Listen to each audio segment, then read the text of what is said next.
What is going on? Well, I don't know, sir. We seem to be having some issues transmitting.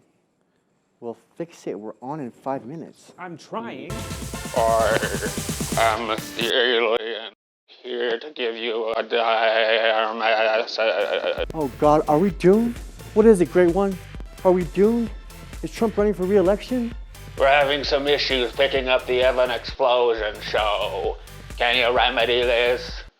Oh, well, this is the Evans Explosion show. He left his small town for the bright lights of Hollywood, survived every tragedy, beefed with every organization, and did shameful things just to be here tonight. To share with you inspiring stories and tips on how to survive post-pandemic life. By being your most authentic self. Coming to you from downtown Albuquerque, the Evans Explosion Show.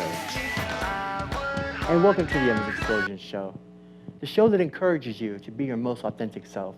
Sometimes when you are your most authentic self, you're rewarded with praise, like Wendy Williams, and then you get a talk show that runs for 12 years. Sometimes you're rewarded with violence. I don't like to talk about dark subjects on this show, but I don't want to hold anything from you guys because you guys are my audience, and I want you guys to fully see my perspective. And that's why I'm going to tell you, yes, my mental state was not the best after being gay bashed last year. It was the day after I headlined Little Las Vegas Pride and was named Grand Marshal of the event. Part of my duties for the event was to film drag queens performing extravagant numbers outside. And at that time, I didn't have the resources of a beautiful studio like I do now. So I had to film it in my backyard. And it was in my backyard where I had my back turned when I was attacked by my neighbor, who had seen me film these drag queen performances weeks before, prior to this attack. But that day, I was alone and I was distracted. And after he attacked me, he said to me, "You should have stayed your gay ass inside." The attack cost me my smile. So I tried to get my community to get behind me so that I could get my city's newspaper to do a story on me, so I could have a chance of raising the $30,000 it would cost to get what was taken from me.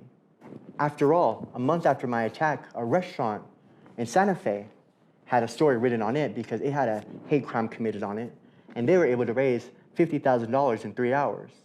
I just needed to raise $30,000. I needed my city's pride to get behind me, in particular, Albuquerque Pride.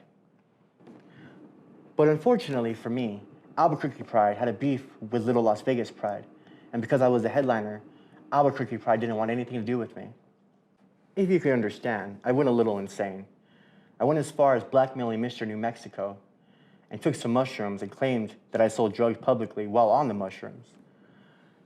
I regret what I did, and I'm sorry for it. You have to understand that I did go a little crazy.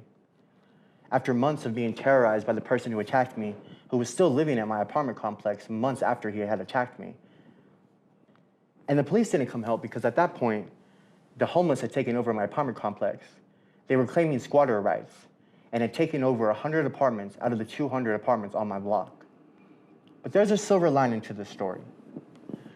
After I sent a video to the news documenting what was going on in my apartment complex, months later, now the police finally did something and got the homeless population under control. And now they have roundabout security, and they finally took the person who attacked me off of the premises. But because of Albuquerque Pride, I never got the press in the newspaper. The moral of the story is that sometimes being your most authentic self has dangerous consequences. But don't give up, because you never know how close you are to maybe one day having your own talk show where you can actually use as a platform to get people to see your perspective and actually make change. Because if you think that my story is an isolated one, this happens all the time. And maybe next time you donate money to an organization that says that they represent people that you stand for, maybe you'll think again. Our guest today is somebody who has went from being a blogger and has actually become now a whole brand of entertainment for LGBTQ music, which includes a podcast, a coveted New Music Friday, as well as a music chart that recently I just topped. I welcome Kenny Fitzpatrick. Hi. So I gotta ask, because I feel like there's like a deep love of like queer music. Did you have like a boyfriend who was like a queer like star, or did you ever have like a passion to be like an artist, or where does that like love for like queer music come from? So how it started for me was because I've always been involved in music. I've always been a champion, especially of independent music.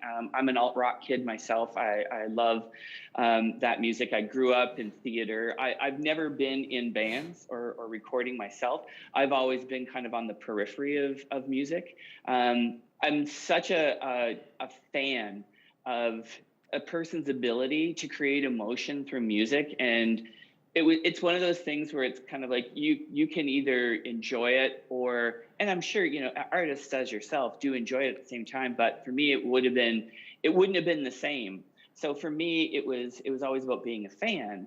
But when I started this, and especially with queer music, I kind of took a step back and a step away from my career, and I really wanted to make a change. And I wanted it to be around music. And I said, you know, if I'm going to do this, I'm gonna get in and support my own community this way, because I didn't grow up with music heroes. I didn't get a chance to kind of, you know, fawn over, as everyone does with, you know, boy bands and stuff. I didn't grow up as a teen being able to have crushes on boys, you know, in music, guys in music, because I didn't see them. They weren't there. Right. So for me, I look at the youth education I've done, and I said, those kids that are out there right now have the ability to, you know, connect with all of these artists that are out there, and we need to turn them into fans, because it's great that they're fans of, you know, Gaga and the like, but I need them, and I think that we need them to also know who our artists are and be proud of that music and be proud of those artists and support them. I love that. I love that, especially because I think that isn't your motto? It's like basically that there's other music besides mainstream music, right? Two things I always say is you should be hearing more than mainstream, and that's very, very true. You should be introduced to more stuff, and that goes for different languages as well. And also, for every Ariana Grande artist that you're a fan of, find yourself, and I'll use you as an example, find yourself an Evans Explosion to be a fan of. You know, it's great to be fans of these mainstream artists because they're out there and they do use their platforms and they're out there pushing it. But find those members in the community, those artists in the community, and become fans of them too. There's so much music to go around. There's no need to just, you know, sideline it into one stream. That's so true. I gotta ask, you know, because you have a podcast, you have, of course, the like music chart that you always stay up to date on, and then even your like New Queer Friday. Do you ever sleep? Like, do you know, like? I do, not as much as probably I should. You know, this is, and I've got a really big vision for this program and this platform, and I know that it takes a lot of work, and to get in there and to be passionate about it and to make it work, you've got to put in the hours. And, you know, when there's been no work done ever really, we're only now starting to see queer music start to really take off, and not even to the, you know, to the levels that it can. Oh, definitely. Because I envision you as like the like next Rolling Stone magazine, you know what I mean? The like Q reviews, you know what I mean? Like, where do you see it? Like, what's the ultimate goal? I think potentially there's potentially up down the road a possibility to have it be something like, have the Q review part maybe be like that, like a music magazine. That's not really my focus. My focus really is in representation and in education. So it's hard because music has been set up in a way, and this is not a slam at anyone that's currently in music, that's an executive or anything, but music has been set up to be a really narrow funnel for the amount of artists that are out there to get through. And I think most independent artists really feel it. That is a huge machine that is not going to change overnight. It's going to take a really long time. And that comes down to, you know, our community, you know, the Black community, you know, just in general. I think that there's challenges there and there's a lot of work to be done. What I look at this and I say, you know, what can I do? And what I'm hoping that people take away from what I'm trying to do is give them a sense of visibility, but also put power back in their hands. I think empowerment is really important. I think that, you know, if you are an artist and you are launching, say, a debut EP, it would be really great that you don't go into that thinking, I wonder if someone will pick me up. I think it would be really great to be able to go into it and say, you're a part of this. You are a part of this platform, and so you're going to be there. But what do you want it to look like? What does your strategy look like? Let's try to build something for you that works for you, so that as soon as your album or your EP or your single or whatever comes out, you already have a space where you exist that you can direct other people to. I think I'm using my advocacy background and my, you know, working community service to think about, how do you move communities forward and how do you do that? And I think it's about giving people space and giving people the ability to be seen and heard. But I think that what we've been taught with music is that it has to look like, you know, you're the upper echelon if you hit a chart. I don't think that's right. I think that, you know what, if you've put something out and you're a part of something, you should have the chance for your fans to be able to vote for you. And I think it's not about me. It's not about what I listen to. God knows I could be sitting in the corner listening to something nobody would listen to. It's about giving artists the ability to engage and be seen differently and giving them some power back. I really do believe that, you know, people who are empowered, I think it takes time, but I think that when they're empowered, they will take advantage of that and really kind of like come into their own and help build their confidence.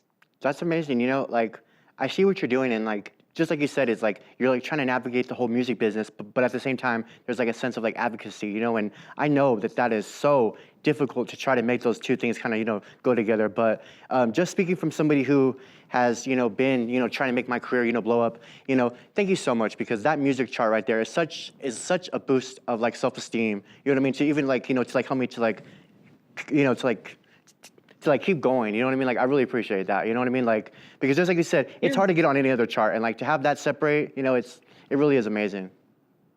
You know, and again, the system is designed, and the system has been working the way it's been working for years and years and years and years. I mean, I'm in Canada and it's the same.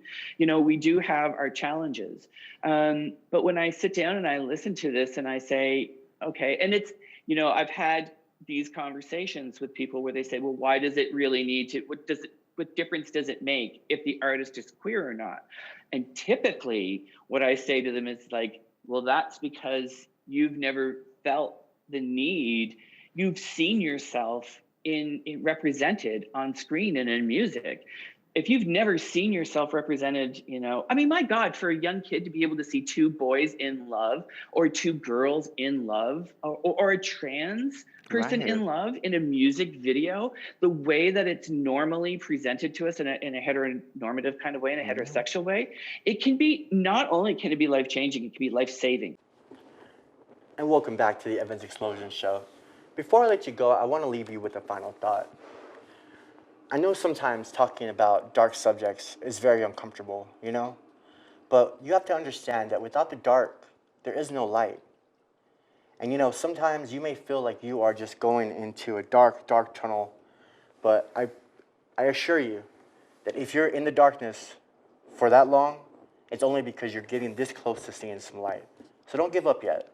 Like I said before, you're a bad bitch, and you've come too far to turn back now.